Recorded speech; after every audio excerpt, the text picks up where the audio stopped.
Hello WBSLST aspirants. Today we will take a bird's eye view of the entire process of interview preparation. Interview preparation টা যাতে সহজ হয় তাই পুরো প্রসেসটাকে আমরা কয়েকটা সেগমেন্টে ভাগ করে নেব। প্রথমেই একটা ছোট্ট কিন্তু খুবই গুরুত্বপূর্ণ ইনফরমেশন। আমাদের পুরো এক্সামটা 100 মার্কসের। এর মধ্যে বিভাজনটা হচ্ছে এইভাবে যে 60 marks written exam, 10 marks academics, 10 marks যাবে এক্সপেরিয়েন্সে, 10 মার্কস ওরাল ইন্টারভিউ আর 10 মার্কস ডেমো। এখন আসি আমাদের মূল আলোচনায়। Step by step interview preparation. পুরো প্রসেসটাকে আমরা দুটো ভাগে ভাগ করব। Number 1 preparation before the interview আর number 2 preparation for the day of the interview.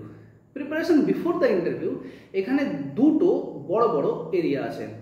Point A, what to study for the probable questions in the interview, মানে কোন কোন বিষয়ে পড়তে হবে এবং কোন কোন প্রশ্নগুলির উত্তর আগে থেকে রেডি করে রাখতে হবে।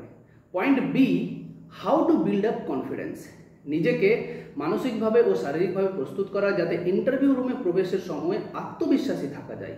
On the other hand preparation for the day of the interview, এখানে তিনটে জিনিস গুরুত্বপূর্ণ। Point A, what to carry with you to the venue, প্রয়োজনীয় ডকুমেন্টস, কলম, প্রমাণপত্র ইত্যাদি, এগুলোর ব্যাপারে পরে ডিটেলসে বলবো। পয়েন্ট বি, গ্রুমিং, যেমন আপনার personal appearance, hygiene, hair, nail, attire সব কিছু যেন প্রফেশনালিজম প্রকাশ করে। Point C, interaction with the interviewers, এটাই হচ্ছে সবচেয়ে গুরুত্বপূর্ণ অংশ।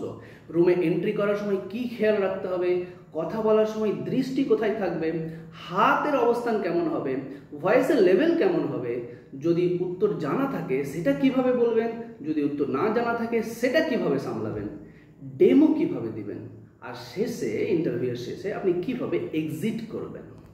That's all. এই ছিল আজকের ছোট্ট আলোচনার বিষয়, ইন্টারভিউ প্রিপারেশনের পুরো প্রক্রিয়াটার একটা সার্বিক ধারণা। পরবর্তী ভিডিওগুলোতে আমরা প্রতিটি পার্ট স্টেপ বাই স্টেপ ডিটেলসে আলোচনা করব। ওকে, সি ইউ।